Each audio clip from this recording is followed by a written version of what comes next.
Alhamdulillah,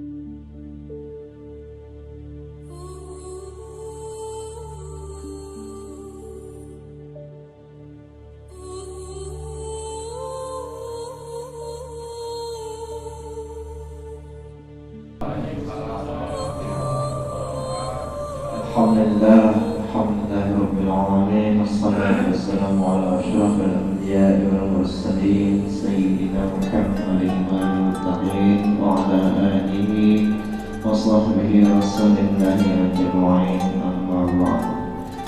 Pertama-tama puja dan puji syukur kita seluruh kita atas hadirat Allah Subhanahu wa taala. Kembali mengucapkan alhamdulillah rabbil alamin atas segala nikmat yang diberikan Allah Subhanahu wa taala, yaitu nikmat iman, nikmat Islam, kesehatan serta kelapangan waktu sehingga kita dapat kembali berkumpul sama-sama menjalani ibadah yang pertama tadi sudah kita laksanakan, yaitu ibadah salat Isya berjamaah, yang insyaallah akan kita laksanakan salat sunnah tarawih berjamaah. Kemudian salat berangkaikan salam setelah kita bacakan lidah kita sembari mengucapkan Allahumma shalli ala sayyidina Muhammad wa ala ali sayyidina Muhammad. Semoga kiranya kita semua dan beserta keluarga-keluarga kita insyaallah yang bermasyarakat kelak nanti menjadi umat-umat Nabi Muhammad yang mendapatkan syafaat dari beliau. Amin amin ya rabbal alamin. Bapak Ibu jemaah Musalla al-hikmah yang insyaallah dirahmati Allah Subhanahu wa taala, pada malam hari ini yaitu malam keempat daripada bulan suci Ramadan. Alhamdulillah kita masih diberikan kesempatan oleh Allah Subhanahu wa taala untuk beribadah kepada Allah. Semoga kiranya Allah mengampuni dosa-dosa kita semuanya. Amin amin ya rabbal alamin. Dan di sini ada beberapa hal yang ingin kami sampaikan mewakili daripada Badan Kemakmuran Musalla al-hikmah. Yang pertama, infak daripada malam ketiga bulan suci Ramadan, yaitu sebesar Rp264.000. Sekali lagi kami mewakili daripada seluruh pengurus Badan Kemakmuran Musalla mengucapkan ribuan terima kasih atas sumbangsih ataupun infak yang diberikan Bapak Ibu seluruh jemaah Musalla Hikmah. Semoga kiranya menjadi amal jariah bagi kita semua ya. Dan kemudian yang kami hormati juga di sini Al-Ustaz kita yang telah hadir di hadapan kita dan alhamdulillah tadi telah memimpin salat Isya berjamaah, yaitu Al-Ustaz Suherwi, yang alhamdulillah ini yang kedua kali saya, tahun semalam ya saya. Alhamdulillah untuk misi kita ataupun memberikan tausiah kita pada malam hari ini, dan yang bertindak sebagai wihal pada malam hari ini yaitu Abang kita Andri. Dan sekali lagi juga bagi Bapak Ibu jemaah yang untuk menyalurkan ataupun mau menyalurkan zakat fitrahnya, kami dari Badan Kemakmuran Musalla al-hikmah telah siap ataupun telah menerima zakat fitrah daripada Bapak Ibu sekalian pada tahun ini, dan insyaallah dilaksanakan setelah sholat tarawih. Baiklah, demikian mukadimah dan pengumuman daripada wakil daripada BKM. Lebih dan kurang kami mohon maaf, dan saudara Ustaz kami persilakan dengan segala hormat. Assalamualaikum warahmatullahi wabarakatuh.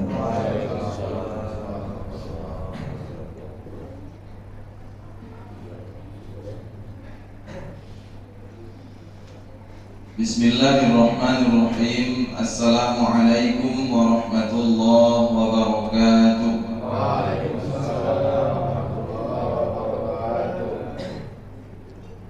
Hamdan wa syukran lillah, wassalatu wassalamu ala rasulillah wa ala alihi wa sahbihi wa mawala.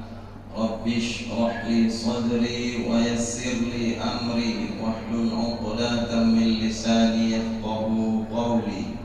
Allahumma faqihna fid din wa 'allamna bit ta'wil. Allahumma a'inna ala dzikrika wa syukrika wa husni ibadatik. Amma ba'du.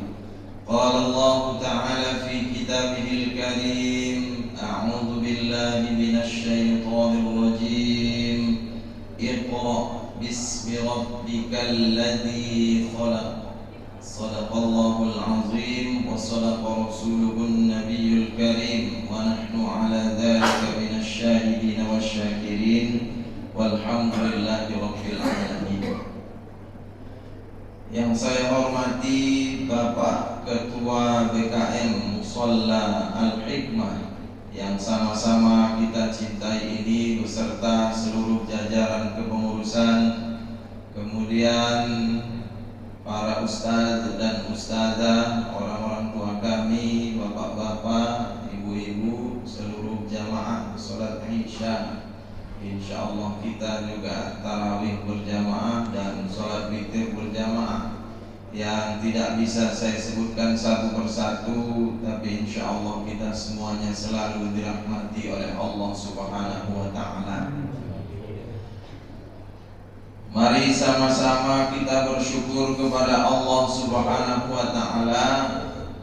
Malam hari ini Allah masih memberikan kekuatan keimanan kepada kita, sehingga siang hari kita bisa melakukan siam atau ibadah puasa. Malam hari kita masih bisa melangkahkan kaki untuk datang ke rumah Allah, mushola yang sama-sama kita cintai ini, ibadah yang sama-sama kita lakukan. Mudah-mudahan Allah tetap mencurahkan rahmat dan nikmatnya kepada kita, dan kita bisa menikmati Ramadan sampai akhir Ramadan tahun ini. Salawat salam kita sampaikan kepada Nabi kita, Rasul kita, Nabi Muhammad Rasulullah sallallahu alaihi wa alihi wasallam. Allahumma salli wa sallim wa barik alaihi. Mudah-mudahan dengan usaha kita untuk tetap dalam keadaan istiqomah sampai akhir hayat kita, insyaallah kita nanti wafat dalam keadaan husnul khotimah, sedang dalam keadaan beribadah, dan kelak di yaumil akhir nanti kita mendapatkan syafaatul uzma. Amin ya rabbal alamin. Tidak bermaksud menggurui kita semuanya, terutama para guru kita yang ada di sini, kemudian orang-orang tuaku semuanya, bapak-bapak, ibu-ibu. Mudah-mudahan apa yang saya sampaikan bisa bermanfaat, menambah kekuatan keimanan, terutama bagi saya pribadi dan kita semuanya. Allah memerintahkan kepada kita untuk selalu membaca, belajar. Dan memang salah satu penghalang kesolehan kita kalau kita ini cinta kepada kebodohan, artinya nggak mau tahu tentang ilmu. Contoh misalnya, Bapak Ibu sekalian yang dimuliakan Allah Subhanahu wa taala, ada orang kalau kehilangan pekerjaan, mati lagu ini, gawatlah keluarga. Macam Tuhan itu kerjaan aja kan gitu. Padahal kalau kita mau baca dengan sebaik mungkin, kita bacalah ayat-ayat kauniyah, itu pelajaran berharga ada pada diri kita. Apa itu? Jangan mau kalah dengan bulu ketiak. Bulu ketiak itu dijepit tapi tetap tumbuh, ya kan Bu? Bulu ketiak itu dipotong, tapi dia tetap malah lebih lebat semakin dipotong. Nah, sampai begitu. Kadang-kadang kita nggak mau melihat apa yang ada pada diri kita, pelajaran berharga. Nah, itu contoh. Maka ini kan orang bilang, wah puasa tahun ini gawat kita ini. Apa-apa mahal. Tahu-tahu naik. Tahu-tahu orang Jawa bilang munggah, nggak ketahuan dulu. Besok udah naik harga, begitu. Nah, pakai prinsip bulu ketiak. Jangan mau kalah sama bulu ketiak. Kita ini hidup bisa gerak sana gerak sini. Bulu ketiak geraknya terbatas, tapi bisa lebat. Masa kita patah hati? Bilang sama Allah, ya Allah, aku punya tanggungan, amanah darimu. Semuanya itu kuserahkan kepadamu. Sambil gerak awak usaha dengan sebaik mungkin. Mudah-mudahan datanglah rezeki. Itu satu.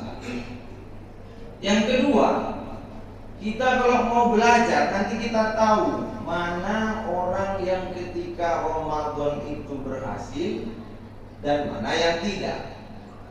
Pertama, belajar dari ular dan belajar dari ular.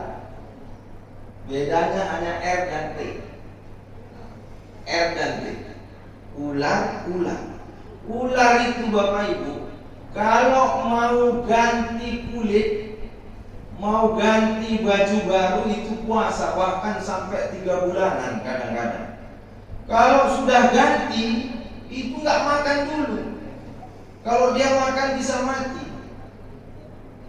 Lama sampai 3 bulanan. Cuman ular ini sebelum dia ganti baju menyeramkan. Sudah ganti baju menyeramkan.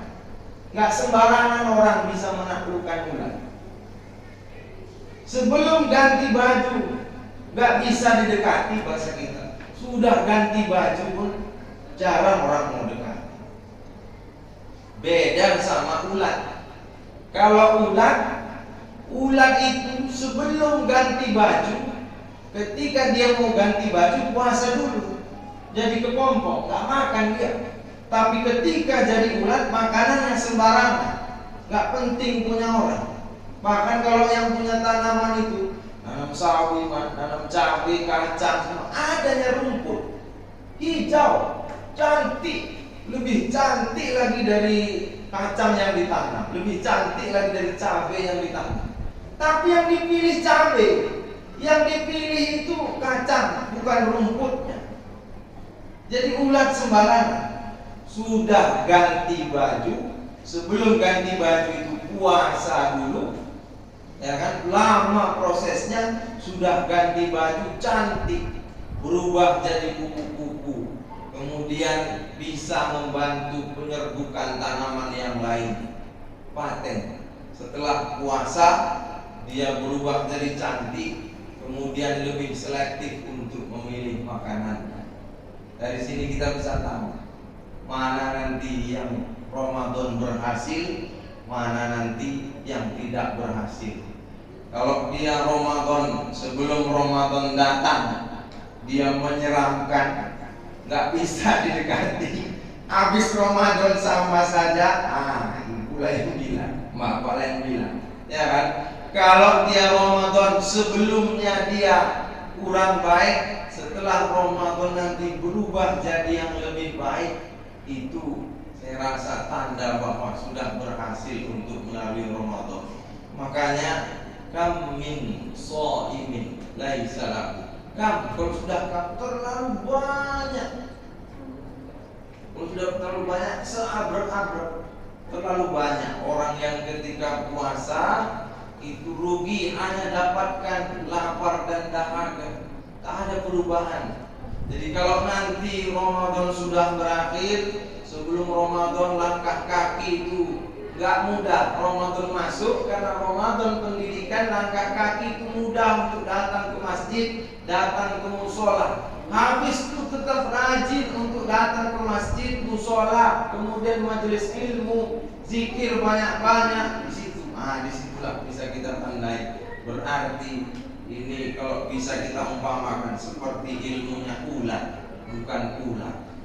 Bapak Ibu sekalian yang dimuliakan Allah Subhanahu wa taala, itu untuk pelajaran kita berharga.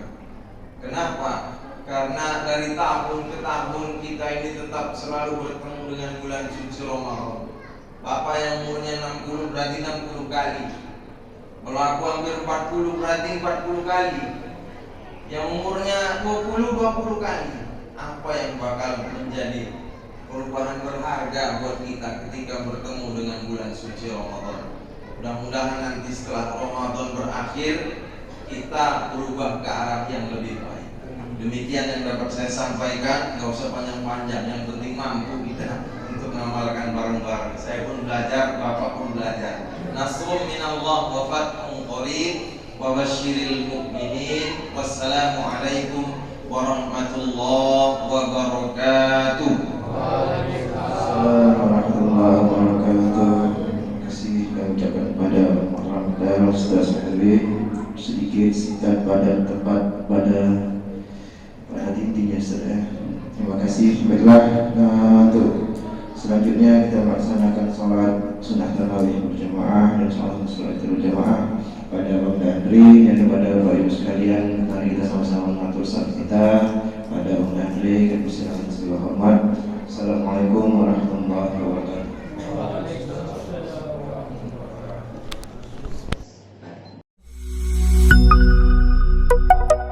B News TV.